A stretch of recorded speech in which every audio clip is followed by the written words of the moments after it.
अथ श्री पंचमो अध्याय।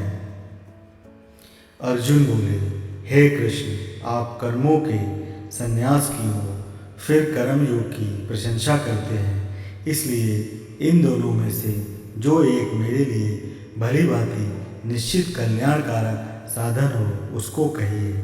श्री भगवान बोले, कर्म संन्यास और कर्म योग ये दोनों ही परम कल्याण के करने वाले हैं, परंतु उन दोनों में भी कर्म संन्यास से कर्म योग साधन में सुगम होने से श्रेष्ठ है। हे अर्जुन, जो पुरुष ना किसी से द्वेष करता है और ना किसी की आकांक्षा करता है, वह कर्म योगी सदा सन्यासी ही समझने योग्य है, क्योंकि राग देशवादी द्वंद्वों से रहित पुरुष सुखपूर्वक संसार बंधन से मुक्त हो जाता है। उपर्युक्त संन्यास और कर्म योग को मूर्ख लोग पृथक पृथक फल देने वाले कहते हैं, ना कि पंडित जन, क्योंकि दोनों में से एक में भी सम्यक प्रकार से स्थित पुरुष दोनों के फल रूप परमात्मा को प्राप्त होता है। ज्ञान योगियों द्वारा जो परम धाम प्राप्त किया जाता है, कर्म योगियों द्वारा भी वही प्राप्त किया जाता है। इसलिए जो पुरुष ज्ञान योग और कर्म योग को फल रूप में एक देखता है, वही यथार्थ देखता है। परंतु हे अर्जुन, कर्म योग के बिना संन्यास अर्थात मन, इंद्रिय और शरीर द्वारा होने वाले संपूर्ण कर्मों में कर्तापन का त्याग प्राप्त होना कठिन है, और भगवत स्वरूप को मनन करने वाला कर्म योगी परब्रह्म परमात्मा को शीघ्र ही प्राप्त हो जाता है। जिसका मन अपने वश में है, जो जितेंद्रिय एवं विशुद्ध अंतःकरण वाला है और संपूर्ण प्राणियों का आत्मरूप परमात्मा ही जिसका आत्मा है, ऐसा कर्म योगी कर्म करते हुए भी लिप्त नहीं होता। तत्व को जानने वाला सांख्य योगी तो देखता हुआ, सुनता हुआ, स्पर्श करता हुआ, सूंघता हुआ, भोजन करता हुआ, गमन करता हुआ, सोता हुआ, श्वास लेता हुआ, बोलता हुआ, त्यागता हुआ, ग्रहण करता हुआ तथा आँखों को खोलता और मूंदता हुआ भी सब इंद्रियां अपने अपने अर्थों में बरत रही है।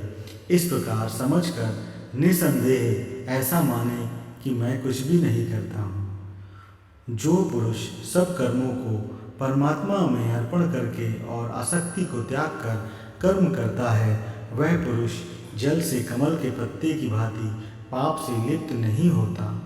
कर्म योगी ममत्व बुद्धि रहित केवल इंद्रिय, मन, बुद्धि और शरीर द्वारा भी आसक्ति को त्याग कर अंतःकरण की शुद्धि के लिए कर्म करते हैं। कर्म योगी कर्मों के फल का त्याग करके भगवत प्राप्ति रूप शांति को ही प्राप्त होता है, और सकाम पुरुष कामना की प्रेरणा से फल में आसक्त होकर बंधता है। अंतःकरण जिसके वश में है, ऐसा सांख्य योग का आचरण करने वाला पुरुष ना करता हुआ और ना करवाता हुआ ही नव द्वारों वाले शरीर रूप घर में सब कर्मों को मन से त्याग कर आनंद रूप सच्चिदानंद घन परमात्मा के स्वरूप में स्थित रहता है। परमेश्वर मनुष्यों के ना तो कर्तापन की, ना कर्मों की और ना कर्म फल के संयोग की रचना करते हैं, किंतु स्वभाव ही बरत रहा है। सर्वव्यापी परमेश्वर भी ना किसी के पाप कर्म को और ना किसी के शुभ कर्म को ही ग्रहण करता है, किंतु अज्ञान के द्वारा ज्ञान ढका हुआ है, उसी से सब अज्ञानी मनुष्य मोहित हो रहे हैं। परंतु जिनका वह अज्ञान परमात्मा के तत्व ज्ञान द्वारा नष्ट कर दिया गया है, उनका वह ज्ञान सूर्य के सदृश उस सच्चिदानंद घन परमात्मा को प्रकाशित कर देता है। जिनका मन तद्रूप हो रहा है, जिनकी बुद्धि तद्रूप हो रही है और सच्चिदानंद घन परमात्मा में ही जिनकी निरंतर एक ही भाव से स्थिति है, ऐसे तत्परायण पुरुष ज्ञान के द्वारा पाप रहित होकर अपुनरावृत्ति को अर्थात परम गति को प्राप्त होते हैं। वे ज्ञानी जन विद्या और विनय युक्त ब्राह्मण में तथा गौ, हाथी, कुत्ते और चंडाल में भी समदर्शी ही होते हैं। जिनका मन समभाव में स्थित है, उनके द्वारा इस जीवित अवस्था में ही संपूर्ण संसार जीत लिया गया है, क्योंकि सच्चिदानंद घन परमात्मा निर्दोष और सम है। इससे वह सच्चिदानंद घन परमात्मा में ही स्थित है। जो पुरुष प्रिय को प्राप्त होकर हर्षित नहीं हो रहा और अप्रिय को प्राप्त होकर उद्विग्न न हो रहा हो, वह स्थिर बुद्धि, संशय रहित ब्रह्मवेत्ता पुरुष सच्चिदानंद घन परम ब्रह्म परमात्मा एक ही भाव से नित्य स्थित है। बाहर के विषयों में आसक्ति रहित अंतःकरण वाला साधक आत्मा में स्थित जो ध्यान जनित सात्विक आनंद है उसको प्राप्त होता है। तदंतर वह सच्चिदानंद घन पर ब्रह्म परमात्मा के ध्यान रूप योग में अभिन्न भाव से स्थित पुरुष अक्षय आनंद का अनुभव करता है।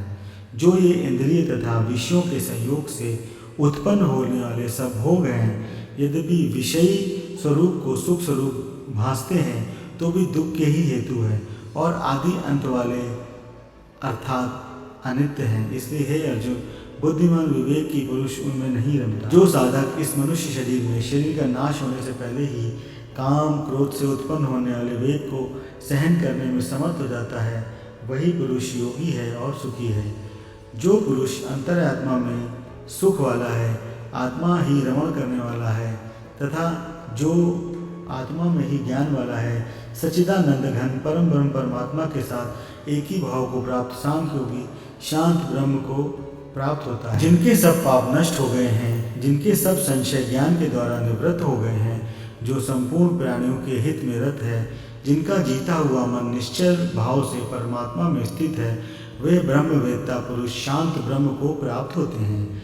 काम क्रोध से रहित जीते हुए चित्त वाले पर ब्रह्म परमात्मा का साक्षात्कार किए हुए ज्ञानी पुरुषों के लिए सब ओर से शांत परब्रह्म परमात्मा ही परिपूर्ण है। बाहर के विषय भोगों को न चिंतन करता हुआ बाहर ही निकालकर नेत्रों की दृष्टि को भ्रकुटी के बीच में स्थित करके तथा नासिका में विचरने वाले प्राण और अपान वायु को सम करके जिसकी इंद्रियां मन और बुद्धि जीती हुई हैं, ऐसा जो मोक्ष परायण मुनि इच्छा भय और क्रोध से रहित हो गया हो, वह सदा मुक्ति है। मेरा भक्त मुझको सब यज्ञ और तपों को भोगने वाला, संपूर्ण लोगों के ईश्वरों का भी ईश्वर तथा संपूर्ण भूत प्राणियों का सुहृद अर्थात स्वार्थ रहित दयालु और प्रेमी, ऐसा तत्व से जानकर शांति को प्राप्त होता है। ओम तत्सदिति श्रीमद् भगवद गीता सूपनिषत्सु ब्रह्म विद्यायाम योग शास्त्रे श्री कृष्ण अर्जुन संवादे कर्म संन्यास योगो नाम पंचमोध्याय इति श्री पंचम अध्याय समाप्तम्।